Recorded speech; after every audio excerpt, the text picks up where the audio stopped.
आजकाल लोक माणसाची किंमत त्याच्या कपड्यांवरून, मोबाईलवरून किंवा बँक बॅलन्सवरून ठरवतात.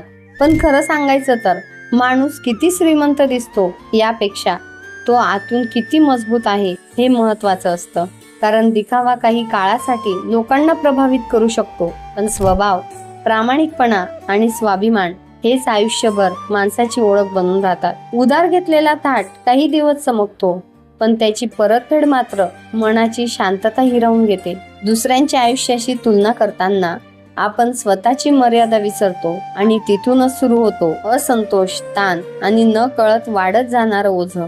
पैसा वाईट नसतो, पण पैशासाठी स्वतःला हरवणं वाईट असतं. कारण पैसा फक्त खर्च करण्यासाठी नसतो, तो संकटात डोकं उंच ठेवण्यासाठी असतो, स्वाभिमान जपण्यासाठी असतो आणि चुकीच्या गोष्टीला ठामपणे नको म्हणण्याची ताकद देण्यासाठी असतो. म्हणून आपल्या मर्यादेत राहणं हे कधीच कमीपणाचं लक्षण नसतं, उलट ते समजूतदारपणाचं आणि खऱ्या श्रीमंतीचं चिन्ह असतं. लक्षात ठेवा, दिसण्याने श्रीमंती सिद्ध होत नाही, तर मनाने समाधानी आणि विचारांनी प्रामाणिक असलेला माणूसच खऱ्या अर्थाने श्रीमंत असतो. धन्यवाद.